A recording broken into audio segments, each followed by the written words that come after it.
So, welcome to what I say is probably one of the hardest videos that I'll have to record on this little mini-series. So welcome to the channel. If you are new, please do subscribe, hit the bell button and like and comment. Because I'm going to go over a very, very vague title, which is cryptocurrency basics. So if you've never really understood it, it's good. It's a big, big learning curve. And on the screen here, you can see Understanding Cryptocurrency. This is the first course that we offer. We're doing a free series now on YouTube. Let me just explain another thing as well before we go fully into this. We also do an Introduction to Cryptocurrency course, which is different to this. It's totally different. This is going to be more on tutorials of how to do certain things, leading you into further education, essentially, of understanding more things. So on our free course, there's even more stuff. There's like what is money, what is Bitcoin, other sort of stuff to tie into it. So you can get a lot of stuff for free. And if you so wish to, you can then jump into our CPD accredited courses, which goes over the full beans of it, really. So let's start. Now, as I say, this video is more about context more than anything. I've gone to an old website from back in the early days of 2017 talking about it because it's very, very simplistic and it's very easy for me to rattle off a few things. Now, as I say, there's going to be 9 additional videos coming out, okay? You can be able to click next on the playlist and it'll be able to currently rattle them through for you. And they're going to go over stuff that I talk about in this in more detail, okay? So, first things first, we need to talk about what is it. Essentially, cryptocurrency is powered by blockchains. It is a currency and it is used in all kinds of different stuff, incorporating privacy and geeky sort of stuff, right? The simplistic version of it is money. It can be transferred to people without limit, without a third party, and most importantly, it is secure within that sense, okay? So, when you think traditional systems, you go to the bank, you get money out, or you pay people with your money, right? There's always that kind of triggering thought mechanism within it where there's a third party, there's always some sort of fee involved, there's always some sort of issue ruling, whereas with cryptocurrency, you don't have that. I could send anyone anything at any point, any time, and very, very quickly. If I wanted to send money to, say, Australia, for example, it's very expensive. And most importantly, it might take up to 3 to 4 days if you are not in that same country or bank. So, say, for example, relatives, they don't have a UK bank anymore. You got problems. You got to go to Western Union and places like that. So, when we talk about cryptocurrency, how it's kind of developed, it's all about mining, okay? Most of it anyways. Bitcoin, essentially, back in the day. Big, massive machines, does a complicated algorithm, cryptography essentially, and it works out what is happening with those blocks every 10 minutes with Bitcoin. And as I say, more detail in this on the other course, but it uses game theory and it's a competition between miners to solve the problem, to keep the blockchain secure, and most importantly, they are rewarded for it. But that is a basic side of it. So let's talk about some simple stuff, common terms of cryptocurrency, which is where we can be able to rattle off a little bit more and go down a little bit of a to-do list of what's what in terms of basics. So an address, okay? So when you open up a wallet or you open up an exchange to buy a cryptocurrency or to store a cryptocurrency, it is an address. That is a unique transaction every single time. So whenever you go onto like any sort of website which would indicate what you've got a send and a receive address. The sending address is where you're sending it to. Receiving address is ultimately what yours is, essentially. So, for example, one of the videos on this little series will be how to use Coinbase. And there's also going to be another one a few videos later, how to buy cryptocurrencies. Within that video, you'll see the sequence of using an address to be able to buy the cryptocurrency, to store it yourself, and then send it somewhere else. So, as I say, this video is all about context. Moving on to altcoin, as I say just before, to buy other things, sometimes you have to go to different places. You've got to open up other accounts. It's a pain in the ass in some ways, but it's got to be done. So ultimately, an altcoin is an alternative coin, anything other than Bitcoin. Very, very simple. A blockchain, I've spoke about it just briefly. Most of them built on blockchains, cryptography sort of element, protected distributed ledgers made up of blocks that contain transaction history. The bigger and longer they get, the more difficult it becomes to kind of break it. For example, Bitcoin is very, very secure, but whenever something is stored on it, you cannot delete it. So you can write little messages in there If you want to say something to someone, you can in the little memos if you want to. You can call them whatever you want, go, hello, that can't be deleted or amended. It's one of those things. And same with transaction history.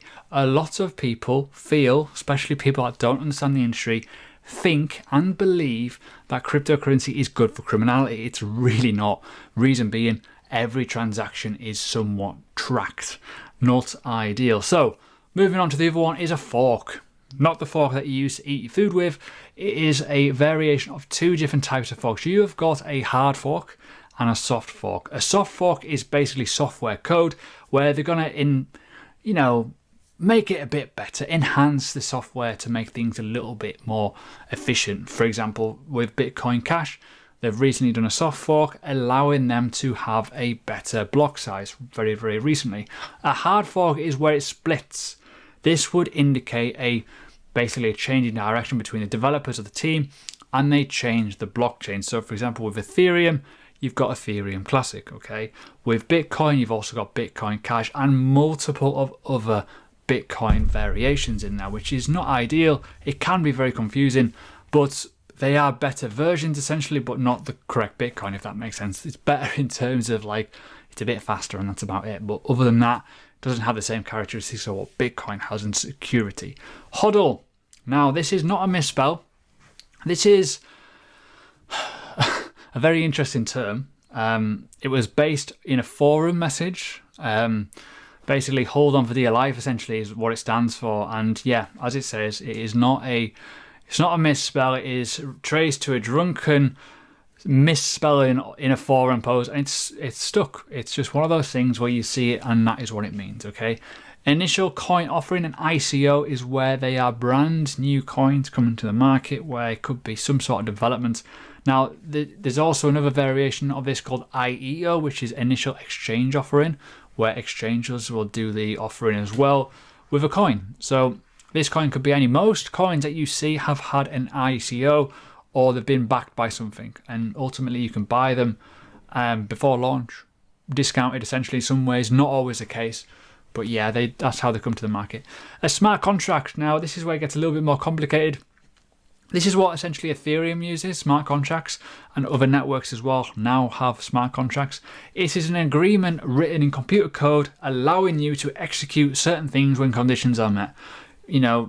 Basically you can do anything with a smart contract. You can do it online. You can spend a couple of quid and essentially get a digital handprint or fingerprint to say that when this condition is met, I will honour those terms of agreement. So for example, a football bet is a great idea on this. There's plenty of football betting websites out there for cryptocurrency. They're all done by smart contracts, but they're also linked with oracles and stuff like data sources to allow it to show the permissions of what's happened. Now, without a smart contract, there's no agreement in place to say that actually if that result comes in, person B, whoever done the bet off, for example, would not win that prize. That's a very, very vague example, but a smart contract could be anything. So, in terms of payments, so you can get a job in cryptocurrency, for example, and it could be done all through a smart contract that you will be paid on X date or this amount of money every single time, and it is agreed by a smart contract. It will always do it via those dates. Moving on to obviously the final part of this little area here of me waffling on is wallets, and I've mentioned it before with addresses. You've got two different types of wallets, and we're going to go over this in more detail throughout, where there's different types of wallets. You've got a hard wallet, soft wallet, you've got paper wallets, you've got all kinds of different variations as well, but a hard wallet and a cold wallet, essentially, it's a weird way of talking about it. So if you always think cold storage, it is offline. It is cold, it is away from the desk, essentially, away from any sort of access. So it's cold, it's away from everything. A hot wallet is fast, okay? It's on the boil, it's in a pan, and it can move at any point. So a hot wallet is what exchanges tend to use. They're not secure.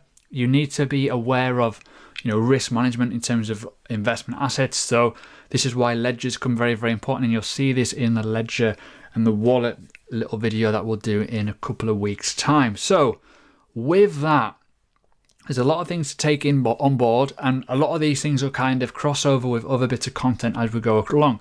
And in terms of all this, you've got all kinds of different levels of understanding. It is a huge learning curve, which is why we're doing this free course to get people going And then obviously if you want to go to our website, which is in the link below, you can get even more free content throughout. Okay, a lot of content, at least 6 or 7 hours before you even think, well, do I want to go into this? Which we want to do. We want to allow you to make an understandable decision and a calculated decision of understanding before you jump in. A lot of people do jump in and don't realize like how much learning's involved. A lot of people have busy lifestyles and you need to be aware of that. So overall, you've got the dollar, you've got cryptocurrencies, you've got gold, you've got other things like silver as well.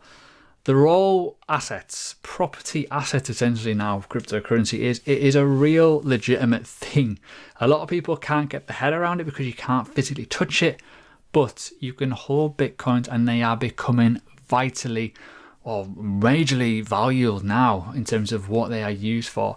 So please ensure that you have done a lot of research on it. But overall, I'm going to end it now because there's a lot of things to go on about in the next few videos, which will basically teach you the understanding of it, how to buy it correctly, not to get scammed essentially, proper ways of investing, you know, with dollar cost averaging, how to do mini basic stuff that is vitally important.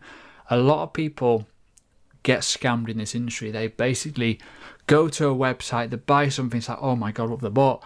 You've got to go down the correct channels essentially, and we'll show you exactly how to do it correctly. So see you in the next video. Enjoy.